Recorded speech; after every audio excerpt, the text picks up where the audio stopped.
नमस्कार दोस्तों, मैं हूं राकेश नंदी। मेरी चैनल में आप सभी का बहुत बहुत स्वागत है।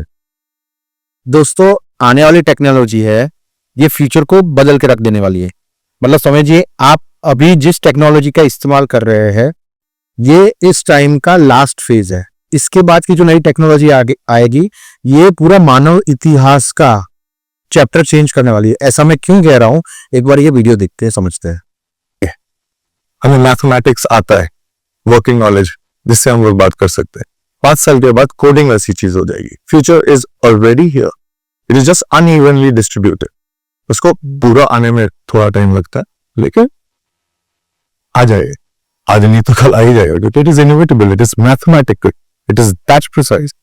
जी हाँ दोस्तों, अब ये जो टेक्नोलॉजिकल ट्रांसफॉर्मेशन आने वाला है, ये हो सकता है हमारे देश का पूरा इतिहास बदल के रख सकता है और उसे फ्रंट लाइन की कंट्रीज की कैटेगरीज में रख सकता है। ऐसा मैं क्यों कह रहा हूं, उसके पहले एक बात समझना चाहेंगे दोस्तों। ह्यूमन एज के इतिहास में जब जब भी किसी नई टेक्नोलॉजी का, नए इंस्ट्रूमेंट का इन्वेंशन हुआ है, उसने ट्रांसफॉर्मेशन इस तरह से किया है, इंसान का रहने का तरीका, इंसान का कम्युनिकेशन का तरीका, यहां तक कि इंसान का सोचने का तरीका, फ्यूचर जनरेशन को 2 स्टेप आगे पहुंचा के रख दिया है। इस तरह की बहुत सारी चीजें हैं, जब जब इन्वेंट हुई है तब हमेशा इंसानों को नेक्स्ट लेवल की कैटेगरी में पहुंचा दिया है। जैसे अर्ली ह्यूमन की आप बात करें तो वीन और आग, ये दोनों ने मिलके पूरा इंसान का रहने का, जो जानवरों के साथ रहता था वो अलग तरीके से रहने लगा। उसके बाद थोड़ा आगे बढ़ने के बाद जो इंडस्ट्री एज आया, इसके बाद लोगों का कपड़े पहनने का तरीका, खाने का तरीका, रहने का तरीका, जब मोटर इंडस्ट्री आगे बढ़ी तब लोगों का ट्रांसपोर्टेशन का तरीका चेंज हो गया। जब प्लेन की डिस्कवरी हुई तब लोगों का एक देश से दूसरे देश का फासला है वो कम हो गया। मतलब जब जब ये इन्वेंशन आया है, अभी फिलहाल आईटी एज चल रहा है, नॉलेज एज चल रहा है, इसके अंदर भी लोगों का कम्युनिकेशन का तरीका चेंज हो गया है। आप जब सोचे तब 2 मिनट के अंदर यहां से बैठ के अमेरिका किसी के साथ बात कर सकते हैं और आपका दिल से मैसेज उस तक पहुंचा सकते हैं। तो दोस्तों, ये कुछ ट्रांसफॉर्मेशन है। इसके बाद का ट्रांसफॉर्मेशन एक आने वाला है, जो है semiconductor. The world is ready to build the semiconductor future with India. जी हाँ दोस्तों, मैं बात कर रहा हूं सेमीकंडक्टर की। टेक्निकली जो लोगों को, जो इंजीनियरिंग लाइन में नहीं है, जिन्हें सेमीकंडक्टर के बारे में नहीं पता, इसके लिए मैं बहुत ही इजी आपको एक्सप्लेन करके बताऊंगा। इसके लिए आपको ना इकोनॉमिकल किसी नॉलेज की जरूरत है, ना टेक्निकल नॉलेज की जरूरत है। मान लीजिए कि आप किसी भी प्रकार का मोबाइल का इस्तेमाल करते हैं। अब जब शुरुआत में कंप्यूटर का इन्वेंशन हुआ था, उस टाइम पे कंप्यूटर बहुत ही रेयर देखे जाते थे। बाद में धीरे धीरे जब कंप्यूटर आगे बढ़े तब हर घर में कंप्यूटर आने लगी। कंप्यूटर की भी मेमोरी की मैं बात करूं तो सीडी के अंदर उसकी मेमोरी की वो 700 MB तक की मेमोरी उसके अंदर स्टोर होती थी और मेमोरी एक्सचेंज कर पाते थे। फिर धीरे धीरे ये मेमोरी की कैपेसिटी बढ़ी। दोस्तों, मुझे याद है कि जब हम लोगों ने लैपटॉप लिया था, अभी कुछ साल पहले की बात है, तब उसकी हार्ड डिस्क की, मतलब एक्सटर्नल मेमोरी है, वो मैक्सिमम 2 GB की थी। फिर भी हम खुश हो गए थे कि 2 GB का एक लैपटॉप हम ले रहे हैं। रैम की मुझे अभी कैपेसिटी याद नहीं है, लेकिन कुछ सालों के अंदर ही, कुछ साल भी नहीं, 1 या 2 साल के अंदर ही नेक्स्ट लेवल पे मोबाइल हम 2 GB रैम का यूज करने लगे। हार्ड डिस्क है वो 126 GB, 128 GB की हार्ड डिस्क वाला mobile, 2 GB, 4 GB, 6 GB RAM तक का मोबाइल हम 1 या 2 साल के फासले में हम देखने लगे। अब दोस्तों, आज हालत ऐसी है कि हमारे पास जो मोबाइल है वो 512 GB के स्टोरेज के साथ आता है। इसको भी हम एक्सटेंड करते हैं। और अभी आईफोन ने जो फोन निकाले है वो 1 टेराबाइट की GB की कैपेसिटी वाला मोबाइल हम हाथ में लेके घूमते हैं। मतलब कहने का मतलब ये है कि अगर 1 टेराबाइट की डेटा जैसा स्टोरेज अगर आप हाथ में लेके घूमते हैं, तो फिर बड़ी बड़ी कंपनीज को कितने बड़े डेटा स्टोरेज की जरूरत पड़ती होगी। अब दोस्तों, ये जरूरत को ध्यान में रख के इन्वेंशन हुआ सेमीकंडक्टर चिप का। जनरली हमारे मोबाइल के अंदर, कंप्यूटर के अंदर जो चिप होती है वो रेगुलर चिप होती है जो अभी तक हमने यूज की है। लेकिन अब बहुत बड़ी कंपनी है, उसका बहुत बड़ा डेटा होता है, सुपर कंप्यूटर है, क्वांटम कंप्यूटर्स है, इन सब के अंदर जो चिप का इस्तेमाल होता है वो बहुत बड़े डेटा को यूज करती है, बहुत सारा बड़े डेटा को प्रोसेस करती है। This is called semiconductor chip known as integrated circuit या तो माइक्रोचिप। अब दोस्तों ये सेमी कंडक्टर चिप है, ये जनरली फिलहाल हमारे जैसे लोगों के इस्तेमाल की जरूरत नहीं है। ये स्पेस शिप्स है, रॉकेट्स है, आर्टिफिशियल इंटेलिजेंस है, रिन्यूएबल एनर्जीज है, ये सारी जगह पे जहाँ पे बड़ी बड़ी मेमोरीज का, डेटा का स्टोरेज होता है, प्रोसेस होता है, उनका इस्तेमाल होता है, ऐसी जगह पे सेमीकंडक्टर चिप्स है, इनका इस्तेमाल होता है। लेकिन दोस्तों फ्यूचर ये आने वाला है, हो सकता है हर घर के अंदर भी ऐसी सेमीकंडक्टर चिप्स है, इनका इस्तेमाल होने लगे। जैसे अभी मैंने आपको बताया हैंडी होने लगी है 1 टेराबाइट की कैपेसिटी वाला, और इसको हम रेगुलरली यूज कर लेते हैं।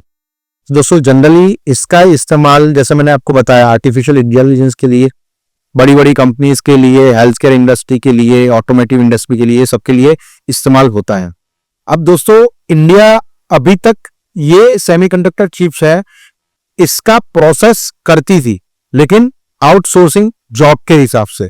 अभी हाल ही में सेमीकॉन समिट 2025 हुआ, इसके अंदर इंडिया का सबसे पहला सेमीकंडक्टर चिप इंट्रोड्यूस किया गया जिसका नाम है विक्रम। इसे डिजाइन किया है VSSC Vikram Sarabhai space centre की तरफ से, और इसको फैब्रिकेट किया गया था ISL इसरो सेमीकंडक्टर लैब के अंदर। दोस्तों इसकी कैपेसिटी अभी 32 बिट की है, मतलब विक्रम 32 इसको नाम दिया गया। अब दोस्तों ये सबसे पहला हमारा चिप है जो हमने इंडिया के अंदर इजाद किया है। दोस्तों इंडिया के अंदर जो सेमीकंडक्टर का काम चलता है ये हाईली स्किल्ड इंजीनियर्स करते हैं, लेकिन फिर भी ये बाहर से काम ले लेते हैं और one kind of job work करते हैं। ये दो बिजनेस मॉडल के ऊपर काम चलता है, एक है OSAT outsource semiconductor assembly testing, और दूसरा है ATMP assembly testing marketing and packaging. तो दोनों मॉडल है, ये हम बाहर से काम लेते हैं और यहाँ पे जॉब वर्क खत्म करते हैं। अब दोस्तों एक्चुअल में सेमीकंडक्टर का जो मार्केट है नया एस्टेब्लिश हुआ है, इसके अंदर सिर्फ 5 कंट्री अभी तक इन्वॉल्व हो चुकी है। ये इस लेवल की टेक्नोलॉजी है। फर्स्ट कंट्री है चाइना जिसके 44 यूनिट्स इसके अंदर है। अब टेक्निकल लैंग्वेज में ये जो सेमीकंडक्टर मैन्युफैक्चर होते हैं या बनते हैं उसे फैब्रिकेशन कहा जाता है। तो ऐसे फैब्रिकेशन को फैब शॉर्ट फॉर्म में दिया गया है। तो ये जो फैब यूनिट्स है ये चाइना के अंदर 44 है, आई एम सॉरी यूनिट नहीं, इसे प्लांट्स कहा जाता है। चाइना के अंदर 44 है, जापान के अंदर 12 है, ताइवान में 14 है, यूरोप में 10 है और यूएस में 15 है। अब दोस्तों हाल ही में इंडिया के अंदर इसका 10 फैब प्लांट्स का अप्रूवल मिला है। इसमें से first plant officially pilot project of India semiconductor का ये 28 अगस्त को लॉन्च हो गया था सानन गुजरात के अंदर।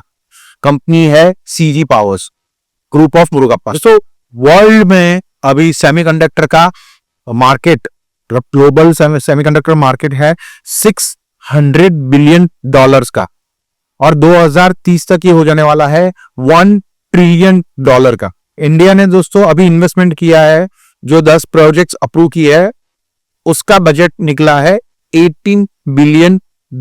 अगर दोस्तों India as per plan semiconductor industry के अंदर एंटर हो जाती है और हमारे खुद के सेमीकंडक्टर्स मैन्युफैक्चरिंग करना शुरू कर देती है, तो अभी इंडिया 4th या 5th लार्जेस्ट इकोनॉमी है, वो डेवलप कंट्रीज की कैटेगरी में आ सकता है। दोस्तों आने वाले टाइम में जिस तरह से जिनके पास ऑयल है, जिन कंट्री के पास, वो ज्यादा डेवलप कंट्रीज मानी जाती है, उनके पास पैसा ज्यादा है। सेम उसी तरह से आने वाले टाइम में जिनके पास सेमीकंडक्टर्स मैन्युफैक्चर्स होंगे वो कंट्री डेवलप कंट्री की कैटेगरीज में आने वाली है। तो दोस्तों फ्यूचर प्लान करने के हिसाब से भी ये बहुत ही सही कदम इंडिया आगे बढ़ाने जा रहा है। फ्रेंड्स, सेमीकंडक्टर की दुनिया में एक बात कही जाती है, oil but black gold, but chips are digital diamonds. अब दोस्तों इतना बड़ा काम करने के लिए, इतनी बड़ी इंडस्ट्री के लिए बहुत सारे चैलेंजेस हैं, उनका भी सामना करना पड़ सकता है। सबसे पहला चैलेंज है स्किल की शॉर्टेज।